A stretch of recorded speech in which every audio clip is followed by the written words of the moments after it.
नमस्कार, आप सभी लोगों का स्वागत है फिर एक नए टॉपिक के साथ डिड यू नो के इस सेशन में, जहां हम एक नए टॉपिक का फिर चर्चा करेंगे। और ये टॉपिक आपके जीआईबी के एग्जाम में बहुत इंपॉर्टेंट है, क्योंकि हमेशा जीआईबी के एग्जाम में इस टॉपिक से एक या दो क्वेश्चन तो हमेशा आया। इवन कभी कभी 5 मार्क्स की केस स्टडी भी आए हैं।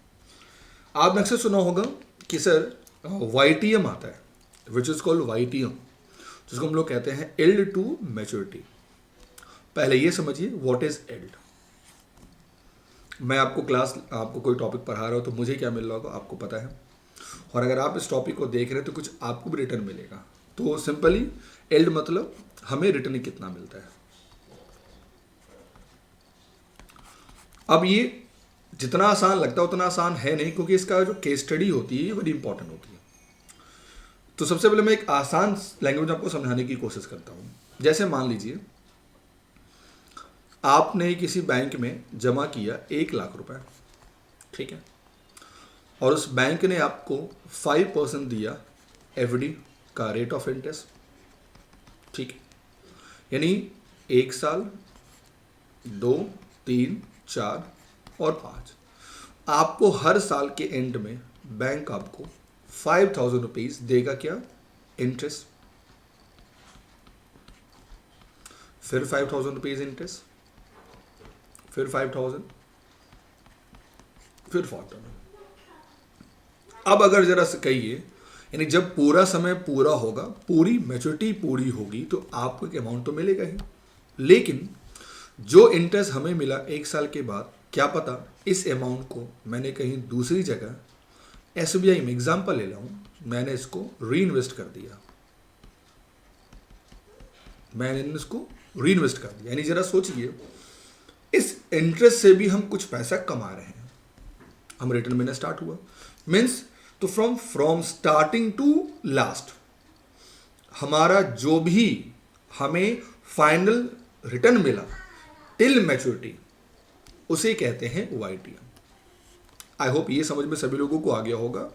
Total value what I will get after maturity, this is called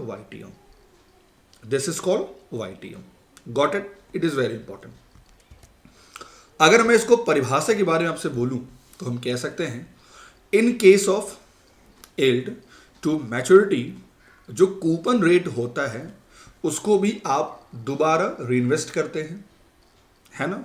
even अगर आपने देखा होगा बैंक में एफडी में पूछता है कि आप जो एफडी का इंटरेस्ट है उसे क्या करना चाहते हैं, आप क्वार्टरली लेना चाहते हैं या उसे आप रीइन्वेस्ट भी करना चाहते हैं, क्योंकि इंटरेस्ट मतलब दैट इज माई अमाउंट, मैं उसको दोबारा उससे कमा सकता हूँ, अर्न कर सकता हूँ, है ना। So it is available rate of return from bond if it is purchase and hold till maturity period. Got it? तो इसको आप ऐसे याद रखना कि रिटर्न टिल मैच्योरिटी मतलब वाईटीएम। यानी अगर इस पेपर को, अगर इस बॉन्ड को हम लास्ट तक रखे रहें तो इससे जो हमको फाइनल रिटर्न मिलता है, दिस इज कॉल्ड वाईटीएम। अब एक जरा केस स्टडी भी देख लेते हैं। सबसे पहले तो आपको ये फॉर्मूला याद कर लीजिए। ये फॉर्मूला बहुत इंपॉर्टेंट है आपके जीआईबी के एग्जामिनेशन में। सी मतलब होता है आपका कैश फ्लो, जैसे मैंने हर साल जमा किया और हमें इंटरेस्ट मिला, जो भी हमारा अमाउंट जाता है। एफ मतलब क्या हो गया, आपका उस बॉन्ड की फेस वैल्यू। पी मतलब क्या हुआ, उस बॉन्ड की परचेस वैल्यू। एन मतलब क्या हो गया, नंबर ऑफ इवेंट यानी नंबर ऑफ मैच्योरिटी। एफ मतलब क्या हो गया, मैंने बता दिया, इसको 2 से डिवाइड करेंगे, ठीक है। देखते हैं क्वेश्चन बहुत ही प्यारा सा। ए 10% 6 ईयर का कोई बॉन्ड है जिसकी जो फेस वैल्यू है वो 1,000 रुपीज़ है। मतलब फेस वैल्यू हमारी कितनी होगी, आपने देखो तो ये 1,000 रुपीज़ हो गई। हमारा रेट ऑफ इंटरेस्ट कितना है, तो वो 10% है। और इसकी जो मैच्योरिटी है वो देखिए कितने साल के लिए है, 6 साल के लिए, यानी एन हमारा 6 हो गया। और इसकी जो मार्केट प्राइस है, या जिसको हम लोग परचेसिंग प्राइस भी कहते हैं, वो कितना है, तो ये 900 रुपीज़ है। फॉर्मूला पुट करें। अगर हम कूपन की बात करते हैं तो कूपन कितना हो गया, 1,000 का 10%। आप बोलोगे सर 1,000 का 10% 100 रुपीज़ हो गया, लिख लीजिए, यानी हमने 100 रुपीज़ लिख लिया, ठीक है। उसके बाद क्या था, फॉर्मूले की अगर हम बात करते हैं तो देखिए फॉर्मूला यही था, सी बराबर कूपन प्लस फेस वैल्यू हमारी कितनी थी, लिखा हुआ है 1000, माइनस परचेजिंग वैल्यू कितनी है, तो लिखा हुआ है 900 rupees, upon number of year कितना है, तो 6 है। नीचे अगर हम कहें तो हमको एवरेज निकालना होता है, तो यानी कि हम 1000 प्लस 900 अपॉन हमने 2 कर दिया। अगर हम इसको सॉल्व करते हैं तो क्या होगा, 100 प्लस 100 डिवाइड बाय 6 यही होगा, अपॉन अगर हम सॉल्व करते हैं तो क्या होगा 950, ये नीचे की वैल्यू आ गई। अगर आप इसको सॉल्व करते हैं 100 अपॉन अगर हम बात करते हैं 6 से, तो अगर मैं 100 को 6 से डिवाइड करता हूँ तो वैल्यू आती है 16.6। ठीक है, आप इसको इसमें ऐड कर दिया तो हमारी फाइनल वैल्यू क्या निकल के आ गई 116.6 अपॉन यहाँ क्या हो गया हमारा, नीचे कितना हो गया हमारा 950, यही हुआ। और क्योंकि हमको आंसर चाहिए परसेंटेज में तो हम यहाँ पे 100 कर दें।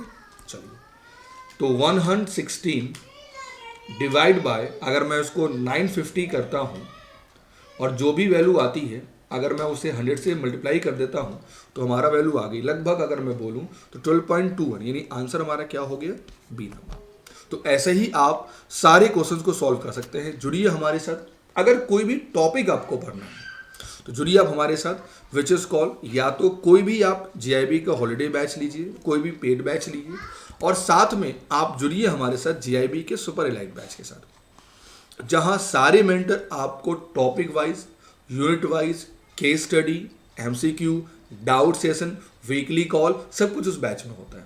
उस बैच में जुड़ने के लिए अगर आपको मेरी क्लासेस लेनी है, paper 2 which is call AFM, या रिटेल बैंकिंग में कोई डाउट है तो आप जुड़ सकते हैं उस बैच का नाम, जिसका नाम है न्यू सिलेक्शन बैच, या जीआईबी का कोई भी सुपर एलाइट बैच।